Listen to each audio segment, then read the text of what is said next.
आज हम बात करेंगे उस सियासी तूफान की जिसने बिहार की राजनीति को एक बार फिर झकझोर दिया है। जी हाँ, हम बात कर रहे हैं राष्ट्रीय जनता दल यानी राजद के वरिष्ठ नेता और लालू प्रसाद यादव के बेटे तेज प्रताप यादव और उनकी पत्नी ऐश्वर्या राय के बीच के गंभीर विवाद की, जिसने अब नया मोड़ ले लिया है।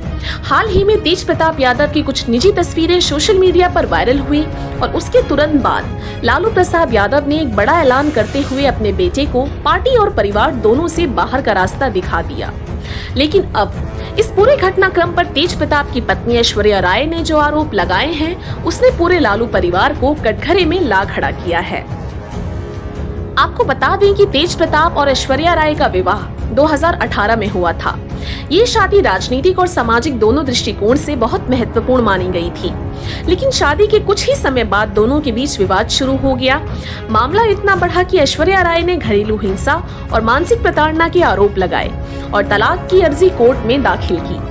अब जब तेज प्रताप पर उनके निजी जीवन को लेकर एक बार फिर सवाल उठ रहे हैं, ऐश्वर्या राय ने खुलकर पूरे लालू परिवार पर निशाना साधा है। उन्होंने कहा कि ये सिर्फ तेज प्रताप नहीं, पूरा लालू परिवार इस ड्रामे में शामिल है। ऐश्वर्या का कहना है, जब मुझे प्रताड़ित किया जा रहा था, जब मुझ पर हाथ उठाया गया, तब लालू परिवार का सामाजिक न्याय कहाँ था। अब चुनाव आ रहे हैं, इसलिए उन्होंने इस तरह का नाटक रचा। उन्होंने ये भी कहा कि जब तेज प्रताप का 12 साल से अफेयर चल रहा था, तब भी परिवार ने इस पर कोई कार्रवाई नहीं की। मुझे तलाक की जानकारी तक मीडिया से मिली, मुझसे कुछ भी स्पष्ट नहीं किया गया, मुझे अंधेरे में रखा गया। आज जब तेज प्रताप की हरकतें सामने आ रही हैं, तब मुझे ही दोषी ठहराया जा रहा है। इस पूरे विवाद के बीच राजद सुप्रीमो लालू प्रसाद यादव ने रविवार को मीडिया के सामने एक बड़ा बयान देते हुए कहा कि तेज प्रताप की गतिविधियां पार्टी और हमारे पारिवारिक मूल्यों के खिलाफ है। उनकी गैर जिम्मेदाराना हरकतें समाज में गलत संदेश देती हैं। इसलिए हम उन्हें पार्टी और परिवार दोनों से 6 वर्षों के लिए बाहर कर रहे हैं। उन्होंने ये भी कहा कि अब तेज प्रताप अपने जीवन के फैसले स्वयं लेंगे और उनसे जुड़ा हर व्यक्ति अपने विवेक से निर्णय लेगा। राजनीतिक पंडितों का मानना है कि लालू यादव का ये निर्णय आने वाले विधानसभा चुनावों को ध्यान में रखते हुए लिया गया है। पार्टी की छवि को सुधारने और जनता के बीच पारिवारिक मर्यादा का संदेश देने के लिए तेज प्रताप को बाहर करना एक रणनीतिक फैसला हो सकता है। लेकिन ऐश्वर्या राय का बयान इस रणनीति पर सवाल खड़े करता है। उनका साफ कहना है कि ये केवल एक दिखावा है, ये सब पहले से तय था, वे सब एक हैं। ना उन्होंने मुझे न्याय दिलाया, ना मेरी पीड़ा समझी। अब अपनी सियासी छवि बचाने के लिए मुझे बलि का बकरा बनाया जा रहा है। इस मामले पर तेज प्रताप के छोटे भाई और पार्टी के प्रमुख नेता तेजस्वी यादव ने भी अपनी प्रतिक्रिया दी है। उन्होंने कहा, मुझे ये सब पसंद नहीं है और मैं इसे बर्दाश्त भी नहीं करता। मैं जनता के मुद्दों पर काम करता हूँ और निजी जीवन को सार्वजनिक जीवन से अलग मानता हूँ। तेज प्रताप बालिग हैं और अपने निर्णय स्वयं ले सकते हैं। तेजस्वी के इस बयान को कई लोग डैमेज कंट्रोल मान रहे हैं, जिससे पार्टी की छवि को कोई नुकसान ना हो।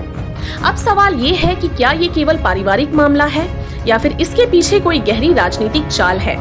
क्या ऐश्वर्या राय आगे और खुलासे करेंगी? क्या तेज प्रताप इस पर चुप्पी तोड़ेंगे? और सबसे महत्वपूर्ण, क्या इससे राजद की चुनावी संभावनाएं प्रभावित होंगी? एक और बात जो सोचने लायक है, अगर ये सब केवल पारिवारिक मतभेद होता तो क्या लालू यादव को इतने बड़े सार्वजनिक मंच से इस तरह का ऐलान करना पड़ता? और क्या ऐश्वर्या राय अपनी निजी लड़ाई को इस तरह सार्वजनिक करती?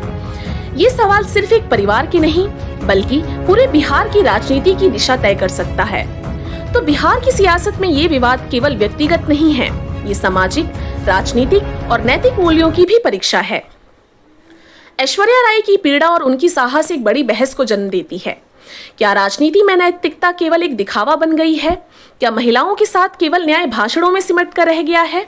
और क्या निजी मुद्दों को सुलझाने के लिए अब भी राजनीतिक समीकरण तय करते हैं चरित्र का फैसला? हम KN न्यूज़ पर इस पूरी घटनाक्रम पर नजर बनाए हुए हैं। जैसे जैसे नए अपडेट सामने आएंगे, हम आपको सटीक और निष्पक्ष खबरें देते रहेंगे। फिलहाल के लिए दीजिए मुझे इजाजत। अगर आपको ये रिपोर्ट उपयोगी लगी हो तो हमारे चैनल को सब्सक्राइब करें, इस वीडियो को शेयर करें और अपनी राय हमें कमेंट सेक्शन में जरूर बताएं।